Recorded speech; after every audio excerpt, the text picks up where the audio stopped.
es de alguna manera, es una forma de poder comprender mejor cuando vean materias correlativas como química biológica. Es una mirada mucho más química, ¿no? Entonces, el tema, la continuidad del tema es una especie de clasificación de proteínas y ver algunas partes, digamos, cómo es la parte estructural, ¿sí?, de las proteínas, cuáles son las estructuras más importantes y algunas consecuencias de la misma, algunos métodos de análisis y algunos comentarios acerca de algunas curiosidades del tema. Yo les voy a compartir ahora un PowerPoint, les pido por favor, si lo ven.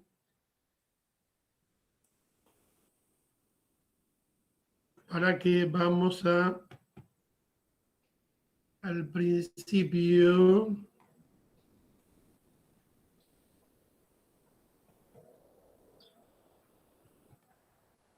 Ahí se ve. A ver. Bien, bien, vamos a acomodarlo bien. Dame un segundillo. Pasa que yo tengo caro pero malo. A ver. Chimpum.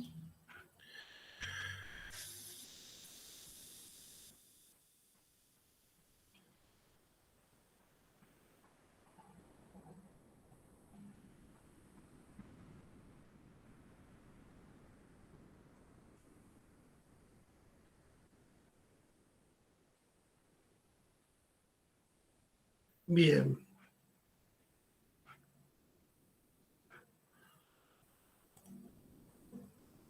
Ahí está. Ahora sí, vamos a compartir una ventana. Por favor, les pediría que me digan si la pueden ver, ¿sí? ¿Ahora? Ahí sí. Ahora, ahí sí, bueno. Esto es ¿cómo podemos clasificar las proteínas? Hay varias formas. Una es por la naturaleza química que tienen, por la forma que tienen y por las funciones biológicas. Si la vemos desde el punto de vista de la naturaleza de la naturaleza química estructural, digamos, tenemos las que tienen estructura simple o forma simple, que son simplemente la secuencia de aminoácidos que ya han visto.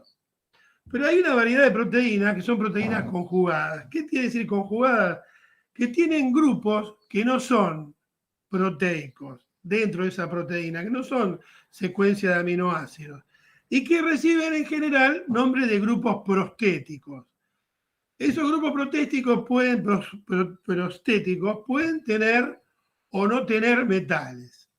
Por ejemplo, el caso más conocido, que lo vamos a ver después más cerca del final, es la hemoglobina. La hemoglobina tiene un grupo postprostético, que es un grupo que se llama porfirina, que después vamos a ver la estructura, que está compuesto por pirroles, ¿sí?, con un núcleo de hierro, cuya función es transportar oxígeno, es un carrier, después lo vamos a ver. Esas proteínas conjugadas, entonces, tienen grupos prostéticos. O a veces, el grupo prostético es la parte no proteínica, ¿sí?, de una proteína en sus distintas variedades. Una cosa que ustedes pueden ver, por ejemplo, por qué cuando yo pongo algún determinado compuesto orgánico o vegetales, por ejemplo, digamos, pongo un vegetal o una fruta en contacto con metal, se oscurece más rápido. ¿Por qué? Porque las enzimas, que son un tipo de proteína, usan como cofactores para funcionar metales, ¿sí? Otra manera de clasificarlos es por la forma. En general hay dos tipos de formas, que son formas fibrosas y formas globulares. Las formas fibrosas, por ejemplo, son las uñas, el pelo, los dientes, ¿sí? Y las formas globulares son, la mejor manera de verla es, por ejemplo, el grueso de la proteína de pescado. ¿Vieron los peces de pescado? En general, en un filet hay una parte que es mucho más soluble. Esa parte más soluble son proteínas globulares. Y hay otro tipo, la hemoglobina, etcétera, ¿sí? Y después por su función biológica, que tiene que ver si son enzimas, que son catalizadores proteínicos, proteínas de transporte, contráctiles y mótiles, que son las que generan los músculos, inmunoglobulinas, que son las de defensa, proteínas reguladoras, nutrientes, hormonas, etcétera, etcétera. ¿Sí? No todas las hormonas son proteínas, está claro. Pero serían las grandes clasificaciones. ¿Cuáles son las estructuras de las proteínas? Hay 4 niveles de estructura. La estructura primaria, la que nosotros hemos visto, que es una secuencia de aminoácidos. Eso se llama estructura primaria.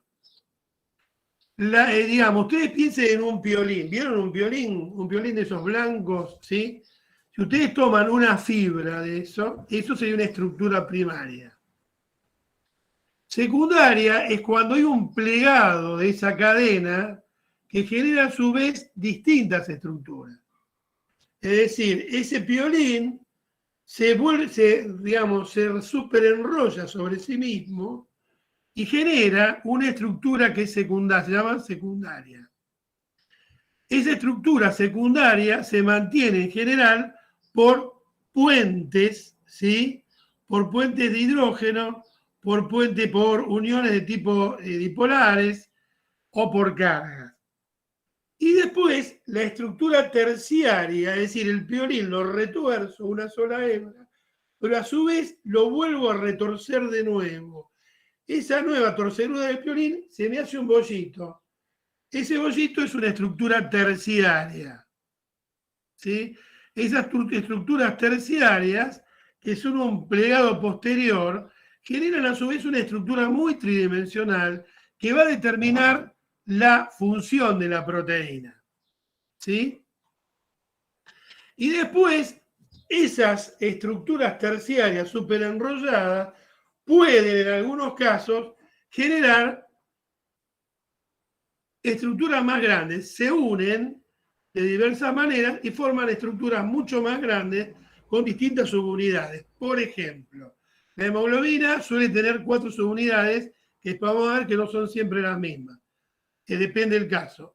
Hay una subunidad que genera mucha alegría a veces y otras veces mucho pánico, que es la subunidad beta de la gonadotrofina coriónica, que es a su vez una hormona, ¿sí? Es una proteína hormonal que cuando se hace un test de embarazo lo que mide es solamente una parte de esa proteína, una subunidad de esa estructura cuaternaria que es la subunidad beta. Entonces, tenemos 4 niveles. La primaria, que es la secuencia de aminoácidos, la secundaria, que es el plegado sobre sí mismo, la terciaria, que es un plegado posterior que genera estructuras tridimensionales y que tiene mucho que ver con la función posterior de la proteína, y la estructura cuaternaria es cuando esas estructuras terciarias se agrupan en 2, 3 o 4 unidades o más.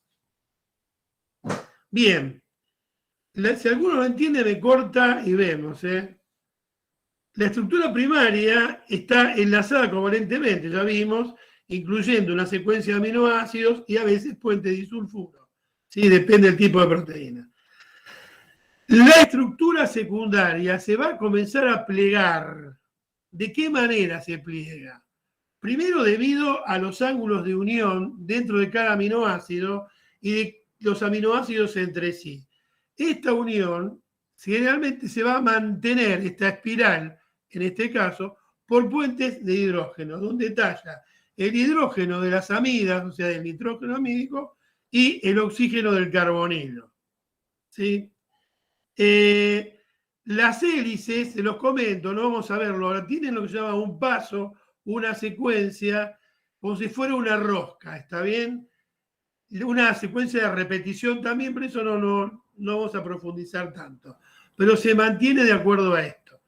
En general, vamos a ver que en las hélices alfa, son hélices que son una media adelante, giran a la derecha,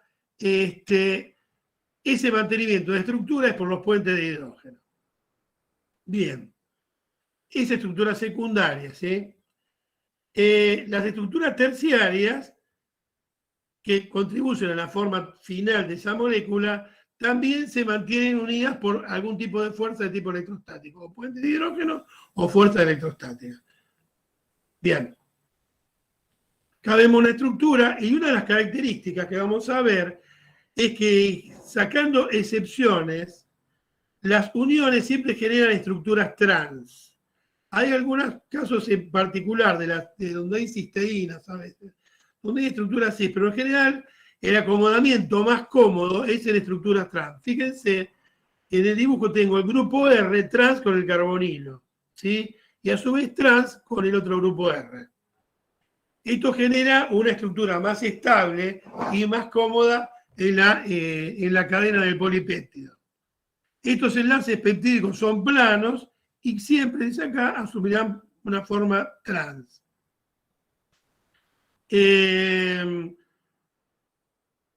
Para que la proteína funcione para lo que fue diseñada, ¿sí?, tiene que mantener la estructura original, que se llama estructura nativa.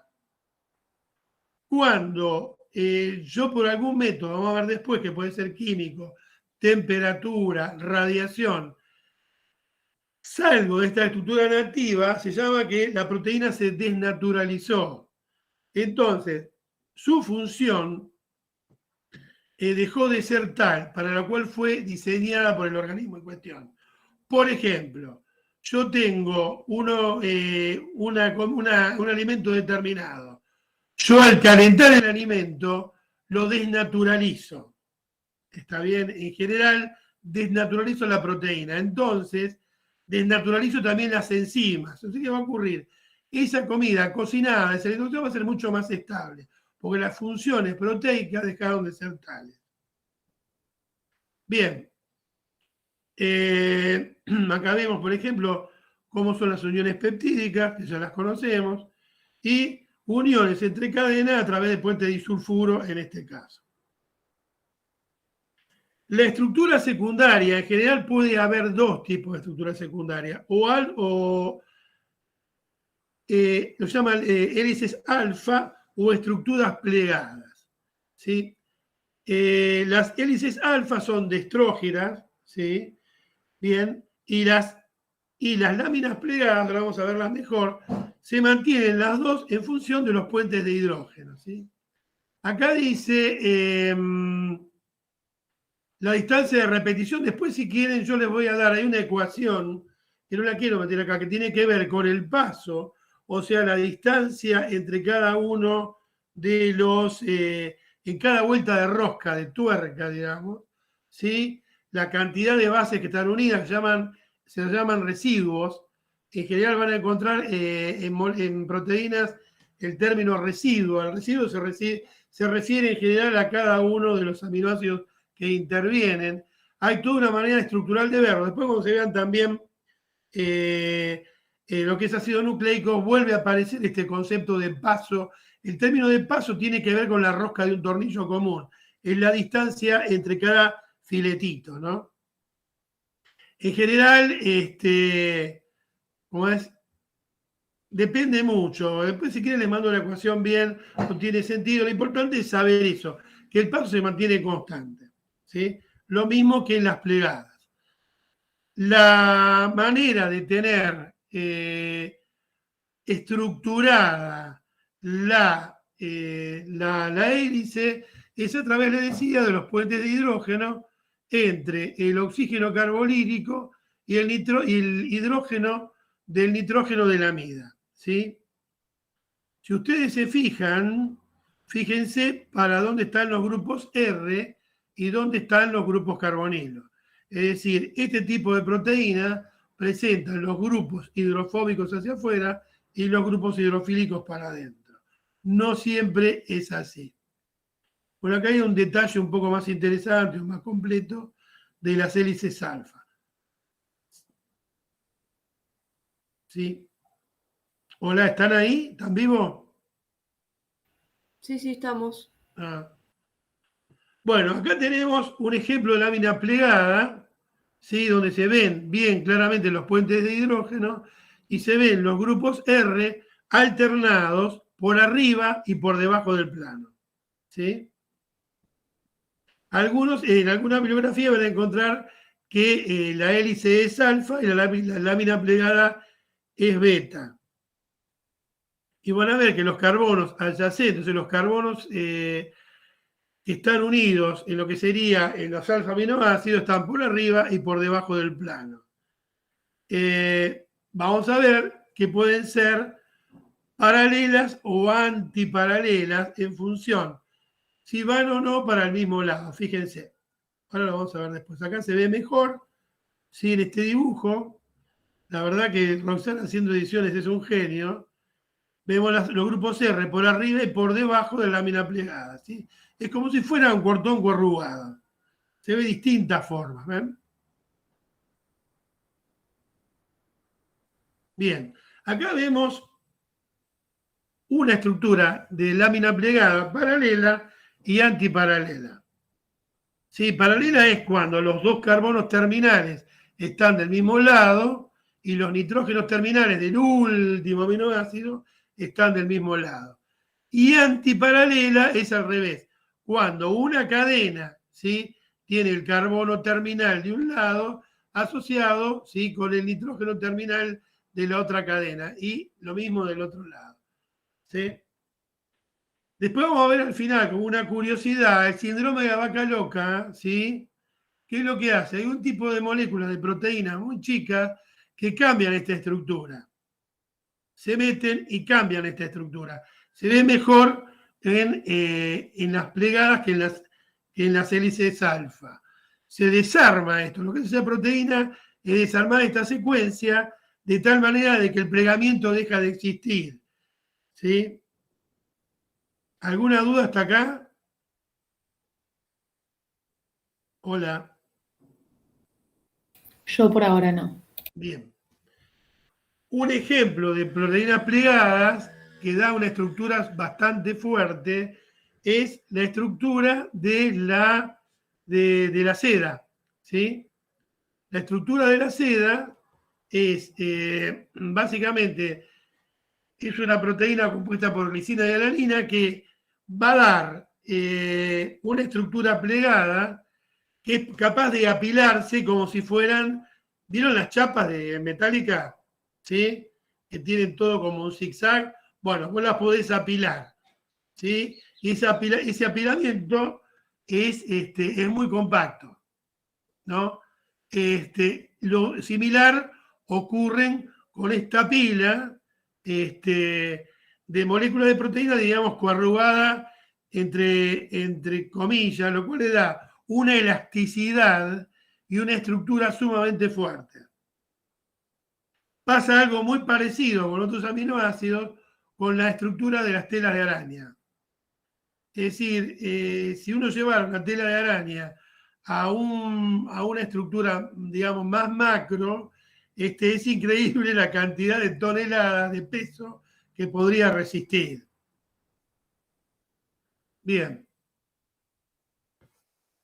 ¿Hasta acá estamos? Hola. Sí. ¿Qué es la estructura terciaria? Acá vemos que es la forma tridimensional producida cuando a la estructura secundaria la vuelvo, entre comillas, a retorcer o a plegar sobre sí misma. Y es la que va a determinar en general las funciones de la proteína. Esto lo que va a ocurrir que en muchos casos me van a dejar, a raíz de lo que pasaba antes, los grupos polares hacia afuera y los no polares hacia adentro. Esto va a aumentar la solubilidad en agua o en soluciones salinas, ¿sí? Esa es una de las principales características de las proteínas globulares. Y esto le permite que puedan ser transportadas fisiológicamente. Está claro que si un fluido biológico, en el caso humano, el plasma, en el caso de otro tipo de vegetales, savia, cosas por el estilo, se puedan transportar. ¿Sí? Las proteínas fibrilares, como el pelo, las uñas, etcétera, también tienen una estructura terciaria, ¿sí? Y van a dar un tipo de superhélice distinto. ¿Cómo se unen los distintos, este plegamiento sobre sí mismo? Puede ser compuente disulfuro, puede ser por fuerzas electrostáticas, ¿sí? por puentes de hidrógeno o simplemente por fuerza de Van der Waals. Depende el tipo de proteína y depende, obviamente, los tipos de aminoácidos que tengas adentro, ¿sí? Que tenga la proteína adentro. Todos estos enlaces pueden llegar a ser rotos por determinado tipo de compuestos químicos, por algunos detergentes, por calor, radiación, ¿sí? Y acá tenemos una serie de fotilios. Bien. En el caso de las estructuras fibrilares, ustedes saben que las proteínas fibrosas que tenemos en el cuerpo no son solubles en agua, porque si no, no tendríamos pelo. Bueno, en mi caso pasaría eso. No tendríamos uñas ni nada por el estilo, serían absolutamente disueltas por el agua. Tienen que ver en eso, tienen que ver en los tejidos conectivos, tienen que ver con el colágeno, las betaqueratinas. No confundir las betaqueratinas con los otro tipo de compuestos, que son los que tienen algunos insectos y hongos. En este caso, las queratinas son proteínas. Las quitinas son compuestos en general que vienen de polisacáridos de otra estructura que no tiene nada que ver, como la caparazón de los escarabajos, algunas partes de hongos y qué sé yo. Las proteínas globulares son solubles en agua, son las formas más usuales de las proteínas y tienen, como dijimos, una estructura terciaria común. Bien, acá vemos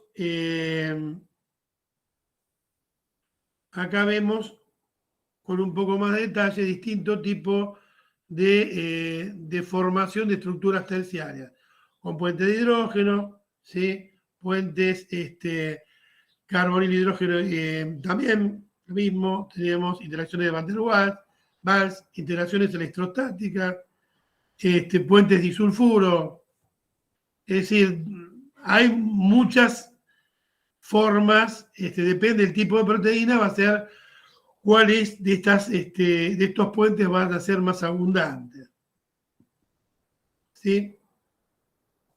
Y por último, lo que tenemos son las estructuras cuaternarias. Es decir, cada una de estas estructuras terciarias, en algunos casos, pueden aglomerarse para cumplir una función determinada.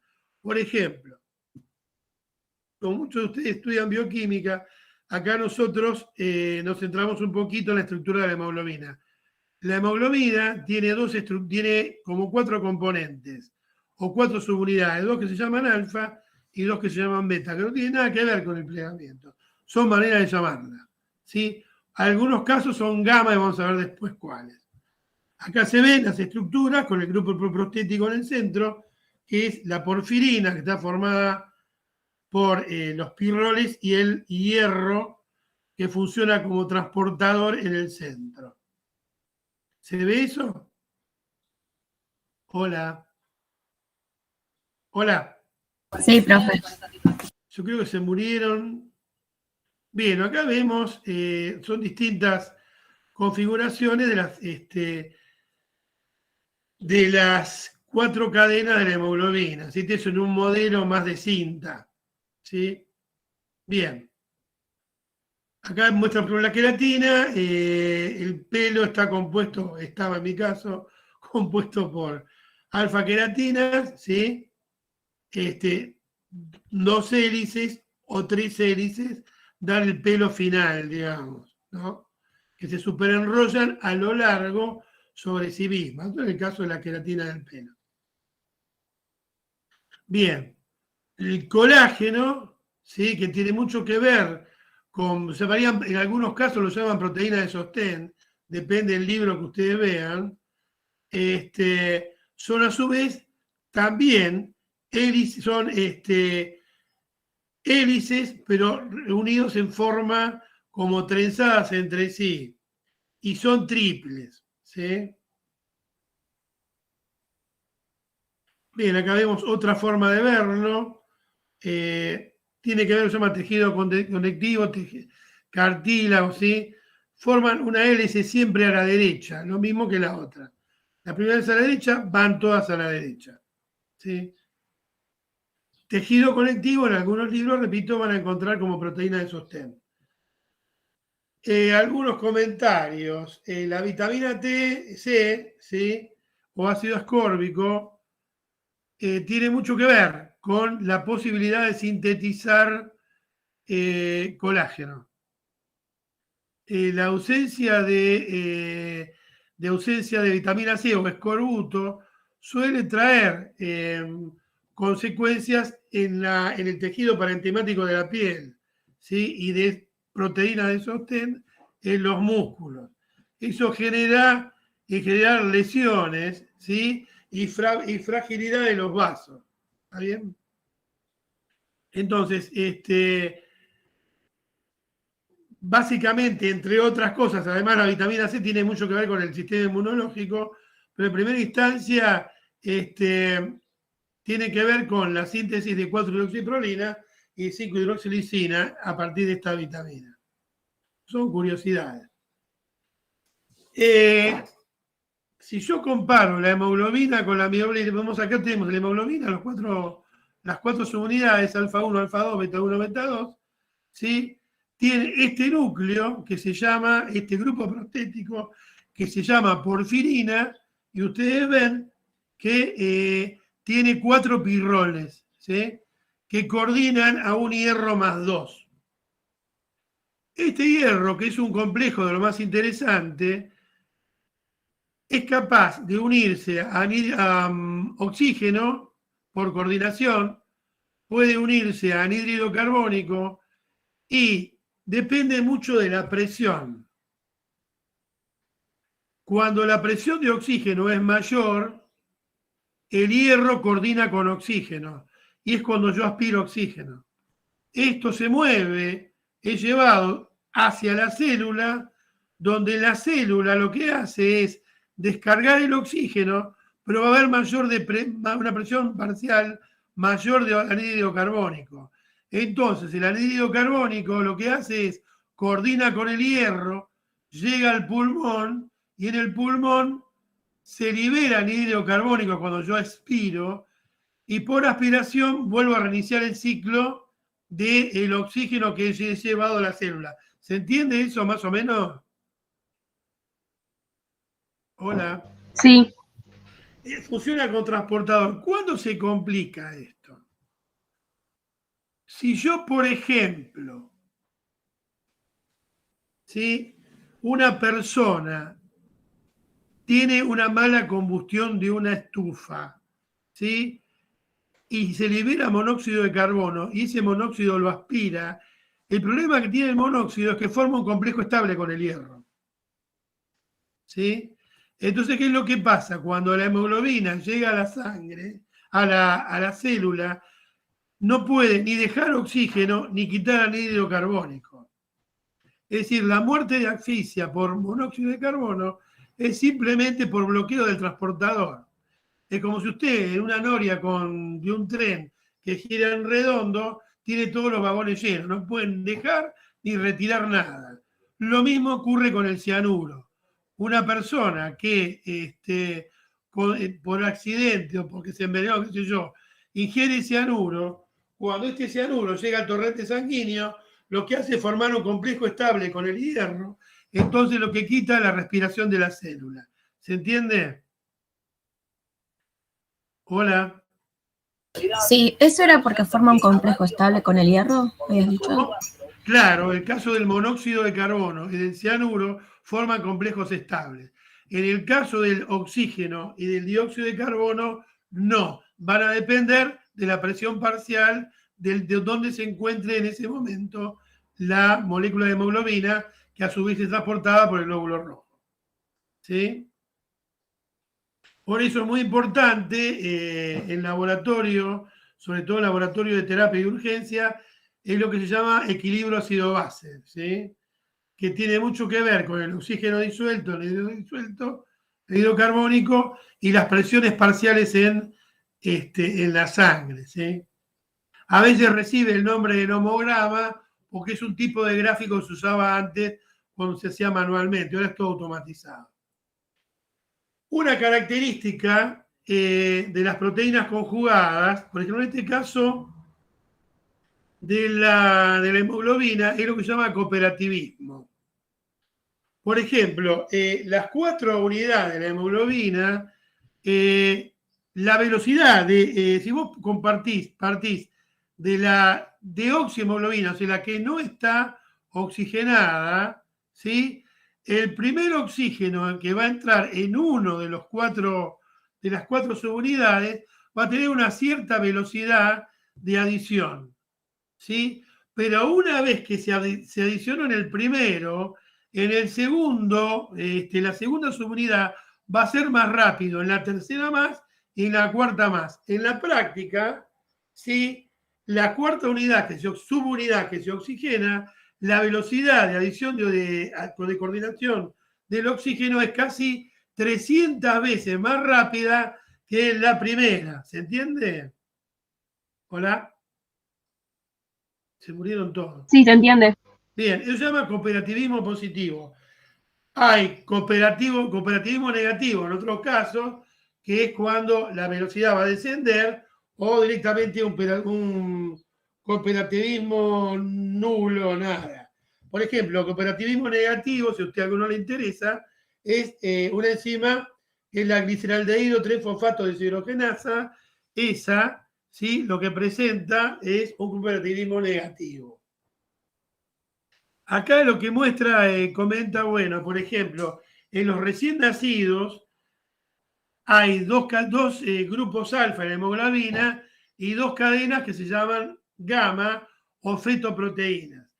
Si la proteína fetal no disminuye después del nacimiento a lo largo del primer año, lo que se produce son una variedad de talasemia, ¿sí? Ahora les cuento qué es. Hay otras variedades cuando aparece lo que se llama una hemoglobina S. Hay muchas variedades de talasemia que son problemas genéticos siempre. En la formación de la estructura de la hemoglobina a partir de un error genético en los genes que codifican para la hemoglobina. ¿Qué es lo que va a ocurrir? Se van a ver en general una modificación en el glóbulo rojo, que no va a ser redondito, sino que puede tener forma de hoz u otras formas que tienen un problema. Primero, la función de transportador de oxígeno va a disminuir notablemente y segundo, van a tener una gran tendencia a agruparse. Estos agrupamientos de glóbulos rojos defectuosos pueden generar pequeños coágulos llamados trombos. Hay muchas clases, no me voy a meter en esto, pero para que tengan una idea de la importancia que tiene esto. ¿Sí? La metahemoglobina no tiene hierro 2, tiene hierro 3 y va a formar, ¿sí?, un complejo bastante más estable que la hemoglobina común. ¿Sí? Y esta va a estar más en los tejidos que en el torrente circulatorio. Bien, acá la forma oxicarboxihemoglobina es cuando vos tenés el anhídrido carbónico unido al grupo hemo. ¿Hasta ahí estamos? Hola. Sí, sí. ¿Están vivos? Bien. Dentro de lo que sería, como comentario, dentro de lo que sería la sangre humana de un mamífero, vos en general tenés un complejo proteínico bastante complejo. Pero podemos hablar de algunas cosas, digamos, que descollan, ¿sí? La albúmina es muy abundante, la albúmina humana es muy abundante en el torrente sanguíneo y una de sus principales funciones es transportar ácidos grasos, entre otras cosas. El fibrinógeno es una proteína que interviene en la cascada de coagulación. Ustedes, los que estudian bioquímica, lo van a ver en su momento. La cascada de coagulación es una cosa muy interesante, donde el fibrinógeno tiene un papel importante, esta proteína. Después tenés las globulinas. Las globulinas son de varios tipos, pero las principales son, que las vamos a ver después en un sistema de detección, las más conocidas son las alfa 1, las alfa 2, la beta 1, la beta 2 y las gamma. Dentro de las gamma están compuestos por varios tipos de gamma globulinas, no por una sola. Esas gamma globulinas tienen mucho que ver con el sistema inmune. Por ejemplo, IgA, IgG, IgM son las tres principales que tienen que ver con el sistema inmune. ¿Sí? Normalmente, por ejemplo, una persona tiene hepatitis, ¿sí? En el primer momento del transcurso de la enfermedad, lo que va a tener es un aumento de IgM. Luego que resuelva la enfermedad, ¿sí? Va a aparecer la IgG. La IgG es la que, ya lo van a estudiar bien ustedes, es la que aporta la memoria inmunológica, ¿sí? La IgA tiene que ver con otra cosa, también con la inmunología. La IgE básicamente está asociada a procesos alérgicos. Una persona que tiene determinado nivel de alergia tiene un notable aumento de la IgE. Y sí, estos son todos parámetros que se miden, ¿sí? Todos son parámetros que se pueden medir de muchas maneras. A su vez, hay IgA, IgM, IgG, IgE específicas. Es decir, no existe una 31 IgM, no. La IgM para alguien que está transcurriendo una hepatitis es distinta absolutamente a alguien que está transcurriendo un resfrío común. ¿Sí? La IgG específica para alguien que resolvió una hepatitis A es absolutamente distinta a la que resolvió una hepatitis B o una hepatitis C o una gripe, una influenza A, B o lo que sea. ¿Se entiende? Hola. Sí, se entiende. O sea, me pone un poco nervioso. Yo no sé si están colgados y ponen yo no los veo, así que si lo ponen para decir que están bien. Ahora les voy a contar un procedimiento que yo sé bastante, que se llama electroforesis. Voy a ver si la electroforesis es una cromatografía, ¿sí?, forzada en campo eléctrico. Es decir, para lo cual nosotros tenemos que ver ¿se acuerdan lo que es el punto isoeléctrico de una proteína? ¿Lo vieron? Sí, lo vieron hace poquito. Hola. Dios. Hola, ¿están ahí? Sí, sí. Se cayeron, se mataron. ¿Qué hace esta gente? A ver, les voy a mostrar acá uno. Que no me cache.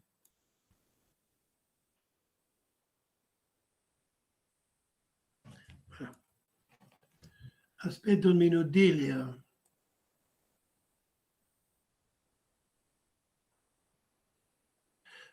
A ver si lo voy a copiar acá. Copio acá.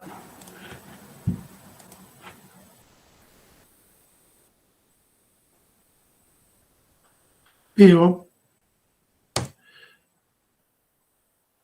Acá les voy a compartir.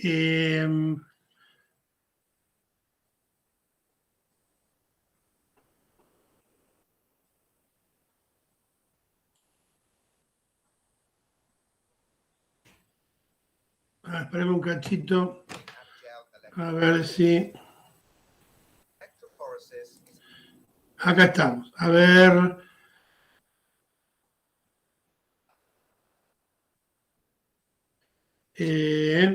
Vamos a compartir esto. Vamos a compartir esto. A ver si lo veo. Una ventana. Ah, no me lo deja ver, me cacho.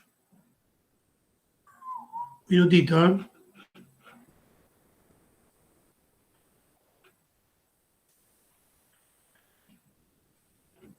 Acá está.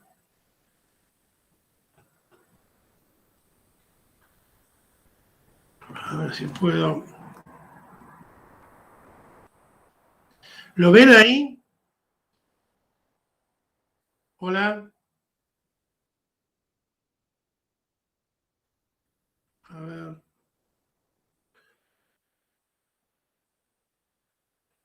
O no me deja, no importa. Pará.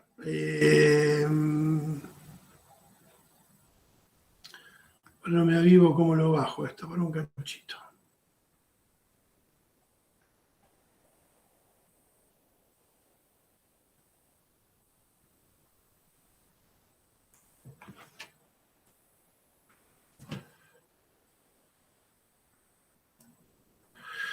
Dame un cachito. No me deja, che. Bueno. Se lo voy a dibujar, se lo voy a comentar y ya está, y no puedo, no me deja.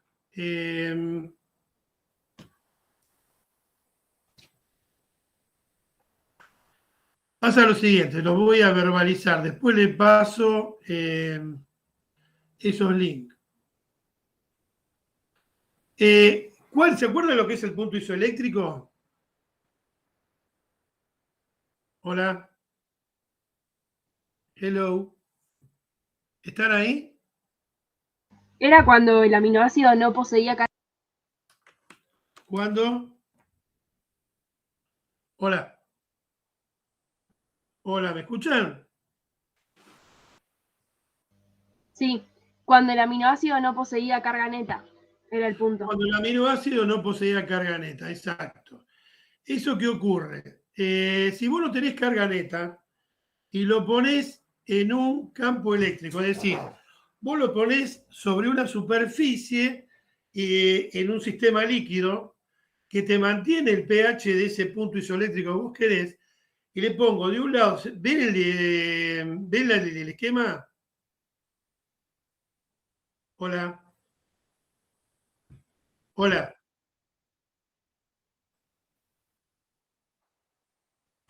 Y a ver ahora si cambió. A ver ahora.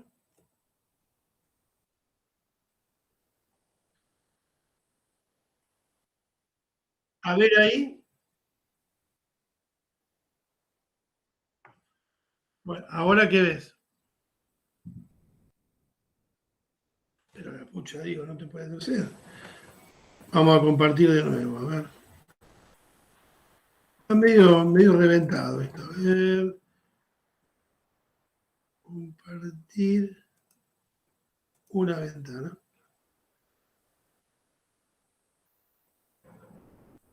A ver ahí, ahora. ¿Ahora se ve? Bueno, si vos pones algo en su punto isoeléctrico, lo pones en una superficie líquida sobre un soporte, como te acordás, cromatografía, algo similar, y le pones una carga negativa, le pones un polo negativo de un lado y un polo positivo del otro. ¿A dónde se parece que se va a dirigir esa molécula?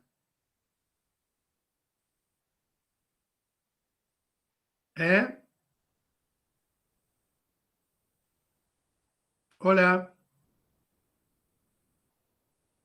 Che, ¿me escuchan o no se escucha nada?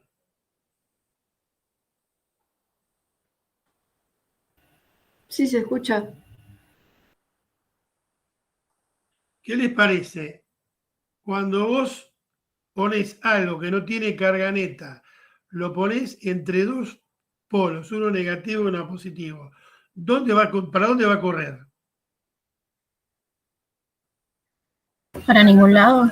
Para ningún lado, exactamente. Estamos en el punto isoeléctrico. Si yo ahora alcalinizo la solución, de tal manera de estar en un pH superior al punto isoeléctrico, ¿cuál te parece que va a ser la carga negativa de ese aminoácido o proteína?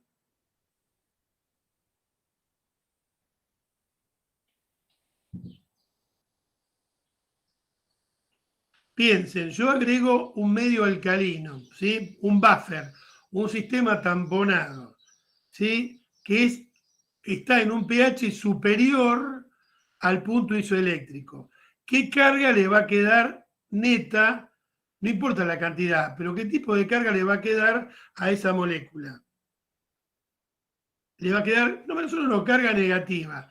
Bien, ¿para dónde va a correr? ¿O para dónde va a ser atraída? Para el ánodo. Para el ánodo, correctísimo. Si ahora estoy en un pH inferior al punto isoeléctrico, ¿para dónde, qué carga le va a quedar? +1, o sea, positiva. Positiva. ¿Y para dónde va a correr? Para el cátodo. Para el cátodo, correcto.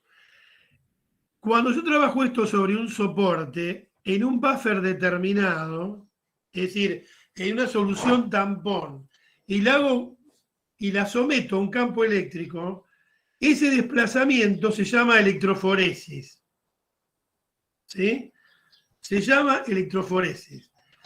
Va a depender, imagínate una molécula del mismo peso, pero con más carga negativa, va a correr más rápido o más despacio que una que tiene menos carga negativa.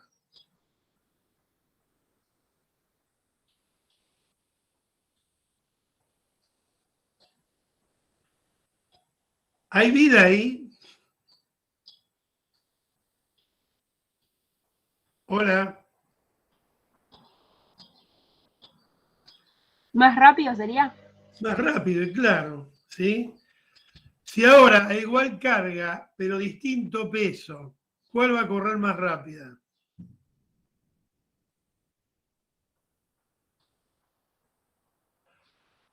Igual carga, o sea, la atracción es la misma para dos moléculas, pero el peso es distinto. ¿Cuál va a ser más rápida? No, la más rápida es la que tenga menor peso. ¿Sí? ¿Está claro entonces? ¿Y qué más? ¿Quién va a correr más rápido? ¿Una que es más redondita o una que tiene una forma más deforme?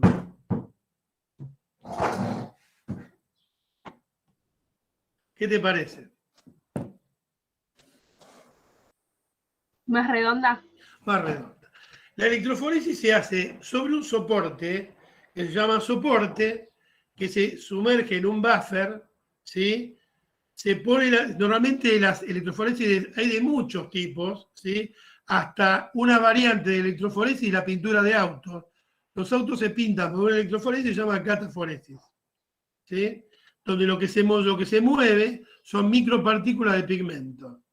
Se usa para muchas cosas, pero acá en este caso, normalmente cuando es electroforesis de suero, o decirlo de, bien digo, ¿sí? De proteína humana, ¿sí? Tiene mucho que ver, un pH más vale al 7,8, 7,9. Y dan corrida, yo les voy a mostrar a ustedes, se corren durante un cierto tiempo para lograr separaciones que ahora les muestro, que hay algunas, ¿sí? Y se colorean. En general no se utiliza más ninidrina, ahora se utiliza negro amido, que es este azul que ustedes ven. ¿Se ven? Sí, Hola. se ve. ¿Se ve? Bueno. ¿Ven el puntero ustedes? ¿Ven el puntero de mi computadora? Sí, se ve. ¿Se ve? Bueno. Estos son, en realidad es una corrida de electroforesis humana son 30 y pico de pacientes, son 30. Fíjense, corren, digamos, el polo negativo, el polo positivo estaría acá, cuando se corre, ¿sí? Y el negativo del otro lado. Corre para allá. Y la primera que ustedes ven, la más intensa, se llama albúmina, ¿sí? Es la albúmina. Esta, ¿la ven? Hola. Sí. ¿Ven el puntero ahora el más abajo? Sí. Esta más clarita se llama alfa 1, la que sigue es alfa 2, la que sigue es beta 1, la que sigue es beta 2, y la que están acá abajo son todas las gamma globulinas amuchadas. En general son IgG, IgA, IgM las que se ven, porque las otras están en mucho menor concentración.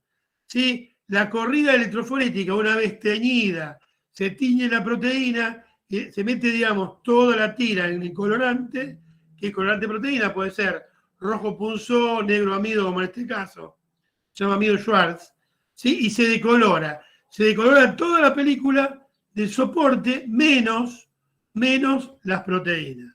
Y le voy a mostrar una curiosidad. ¿Ven esta que le estoy mostrando acá, que es la número 19, o esta que es la número 6? ¿Lo ven? Sí, Bueno, estos son hepatitis autoinmunes, las dos.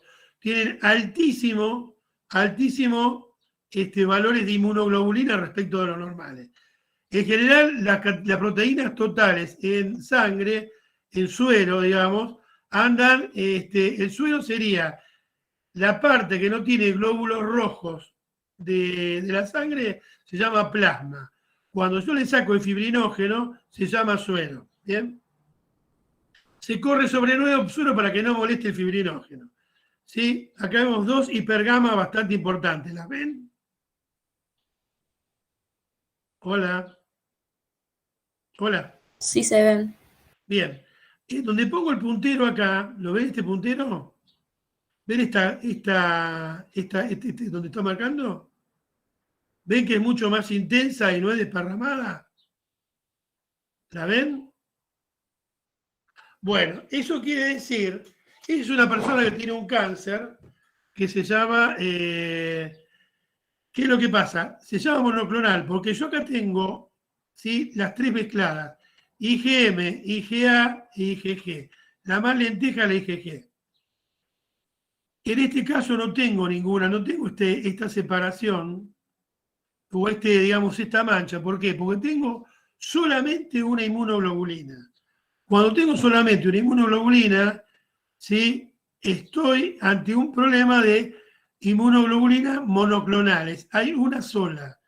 Y en este caso, por la posición, es una, te diría casi una IgM. ¿Sí? Esta no es del hospital materno, esta es una que la llevaron para mostrar. Es una persona que tiene cáncer. ¿Sí? ¿Se dan cuenta para qué sirve esto? sí, Acá lo que tenemos es, en este caso de valores altos de inmunoglobulinas, acá tenemos cómo corren. Esta es la densitometría, es la intensidad de color con la cual vos podés relacionar la concentración. Albúmina, alfa 1, alfa 2, beta y gamma globulina totalmente aumentada. Les muestro otro caso. Fíjese este de acá, ¿ven el 5 que estoy marcando? Sí. Bueno. Este 5, ustedes ven, la albúmina acá está disminuida y la alfa 2 muy aumentada. Este es un síndrome nefrótico. Y esto de un nene. Yo puedo llegar a determinar, o por lo menos aproximar la patología de la persona en función de esta electroforesis de proteína. ¿Se entiende? Después la tengo que confirmar, pero me sirve para un diagnóstico inicial. ¿Se ve? sí, Hola. se ve. Uy, Dios, me pone nervioso. ¿Sí? ¿Está? Profe, una consulta. ¿Y las que están arriba, que son 25, 26, que tienen como más... No, como si esos son fuese pifiadas. esas ¿Están son otras cosas? deformadas? Sí, No, eso. son pifiadas en la corrida. Ah, bien, Estos bien. acá se siembra del orden de uno, hay unos sistemas, son dos alambrecitos paralelos. Estos son sistemas automatizados. Se siembran, se llama sembrar entre 1 y 3 microlitros, es decir, la nada misma. ¿Entendés? A veces cuando está roñoso o hay algún problema, te quedan deformadas, si no tienen que ser así. ¿Sí? ¿Está? Sí, profe. Hay otras electroforesis, por ejemplo, hice lo que se llama isoelectrofocalización o isoelectrofocusing, que apunta más a este tipo. ¿Qué es lo que pasa? En la electroforesis estándar del laboratorio trabajamos a un pH 7.8, temperatura ambiente, y más o menos entre 200 y 240 voltios. No encontré ninguna hemoglobina, después se prometo que les voy a dar, porque yo corrí hemoglobinas, y de acuerdo, si me da hemoglobina S y valores de hemoglobina S, F, yo puedo establecer y diagnosticar si una persona tiene o no tiene talasemia. Lo que ustedes ven acá está más que nada, se llama isoelectroenfoque.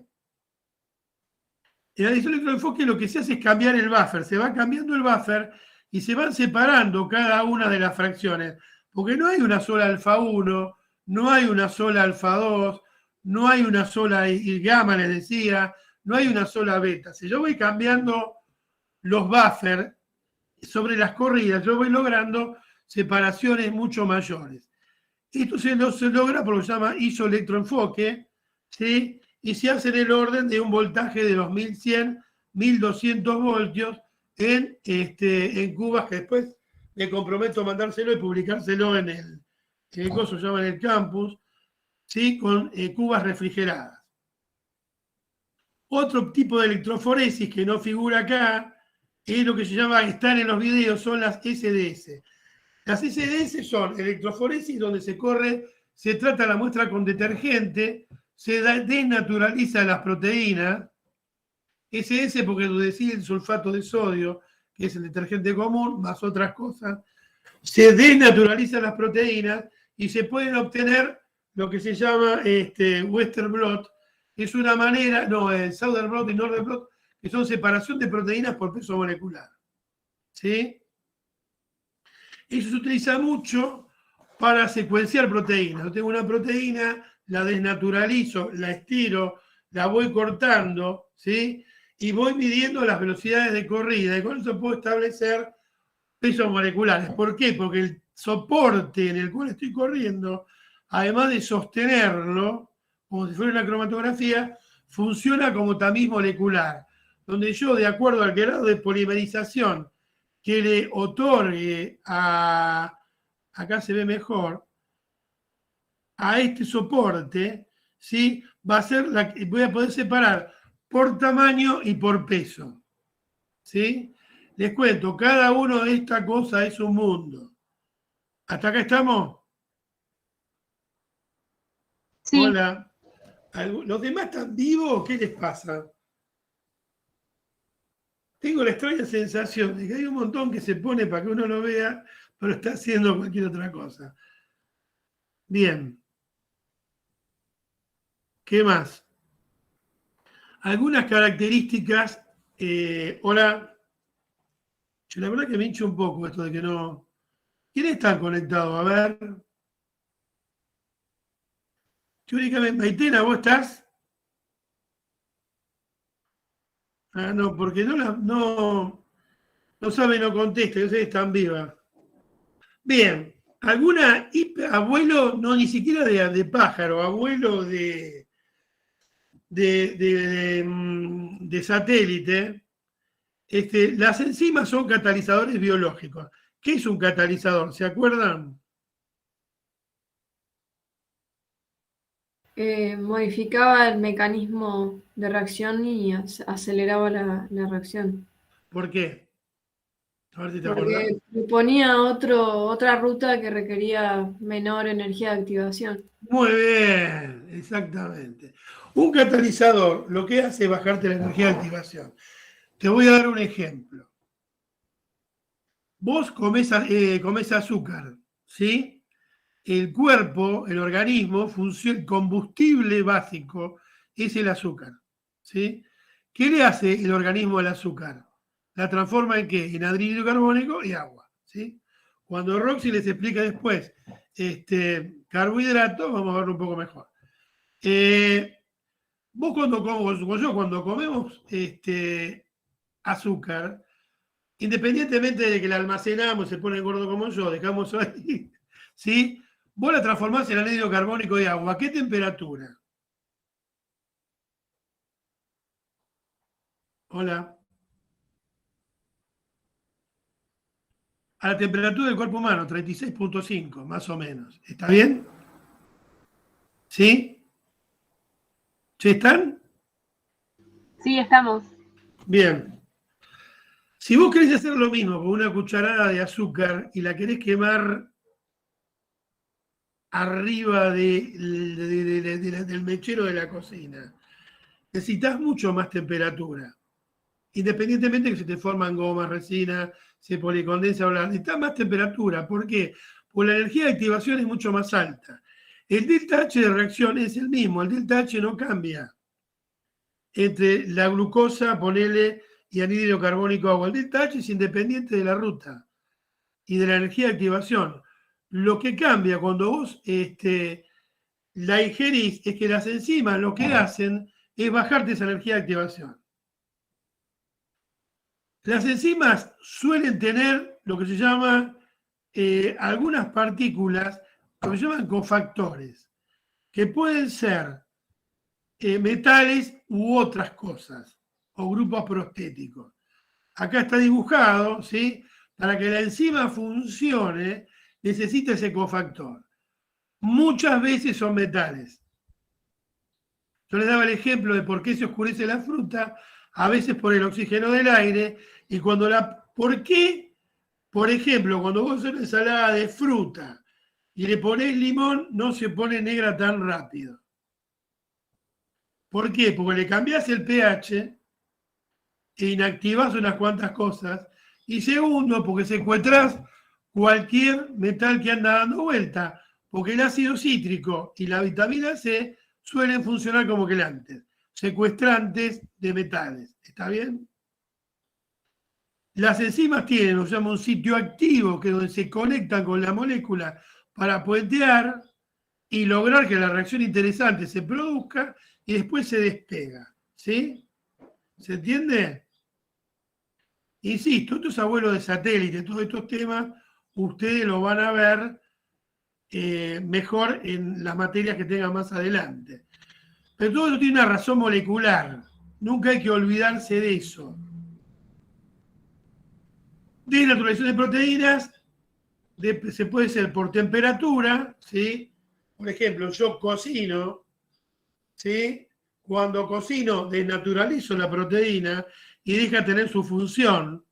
Eso es importante, sobre todo, cuando yo quiero eliminar microorganismos. Caliento, le desnaturalicé la proteína, lo troné, lo maté. Agentes químicos que pueden romper enlaces secundarios. Por ejemplo, puente de hidrógeno, ¿sí? Rotura o formación de puente de disulfuro por agitación brutal, etc. ¿Sí? Por ejemplo, el merengue, está bueno ese ejemplo, es una formación de ruptura de enlaces en la albúmina, ¿sí? Del huevo, y el agregado de azúcar. Bien. Entonces, dejan de cumplir su función, normalmente cambian de forma, ¿sí? Por calor o por ácido, también por radiación. Una radiación intensa, generalmente radiación gamma, es capaz de desnaturalizar la proteína de modo tal que no cumple su función original. Y también el pH, ¿sí? Hay proteínas que cumplen mejor su función a un pH determinado en estado nativo, que al variar ese pH deja de funcionar. Bien, acá toda la ribonucleasa la vamos a ver cuando veamos ácidos nucleicos, cómo se puede llegar a desnaturalizar. Bueno, acá vemos algunos casos de pH bajo, ¿sí? Cómo se produce una desnaturalización.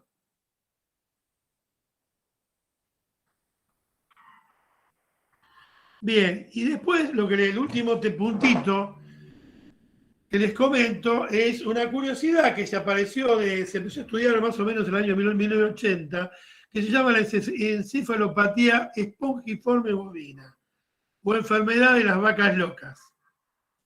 Llamada espongiforme porque en el cerebro no metí muchas fotos porque si no se hace muy largo, pero tengo material, se los puedo pasar. Se llama espongiforme porque en el cerebro los animales se producían como microporos, era como una esponja. ¿Por qué?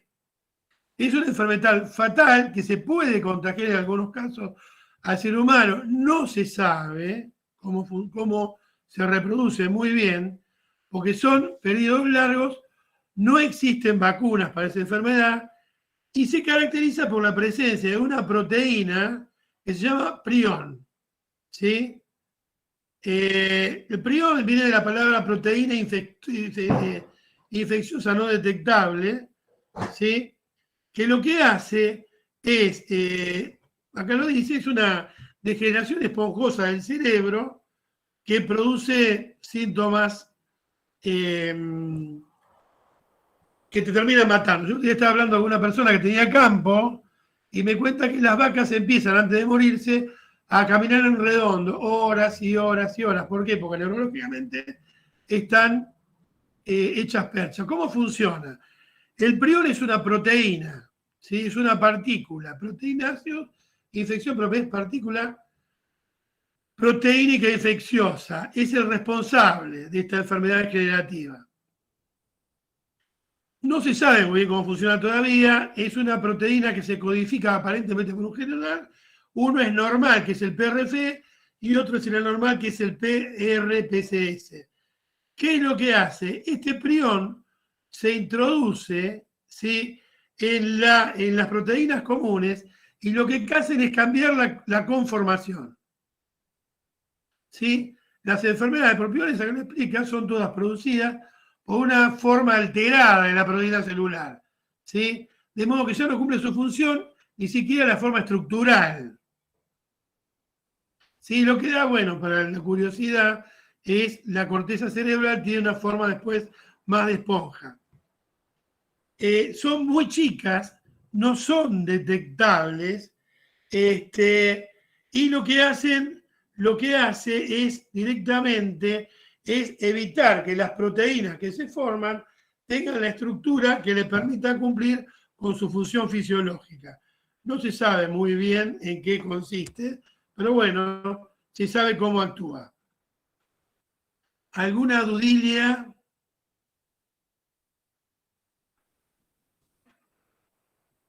Algunos se aburrieron como locos.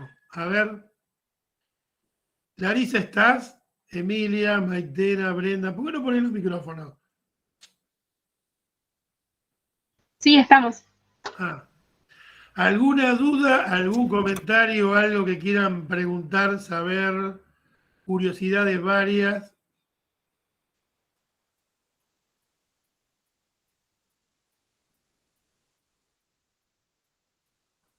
Bueno, no sé los demás, algo que quieran preguntar, algo que les resulte más o menos interesante.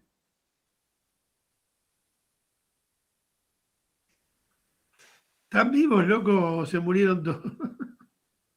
Sí, profe, pero no tengo dudas. Bueno, No, yo tampoco. bien. Es de aplicación. Todos estos temas,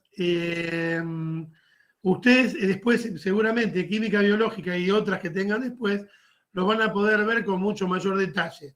Lo que sí interesa de estos temas es que hay una base química, ¿sí? O uno a veces cuando estudia la cosa como muy mecánica, A más B te da C más D, y no entendés lo que pasa. La manera de realmente comprender cuáles son las causas y las consecuencias es saber qué es lo que pasa a nivel molecular, ¿sí? Bueno, espero que les haya resultado útil y no se hayan aburrido.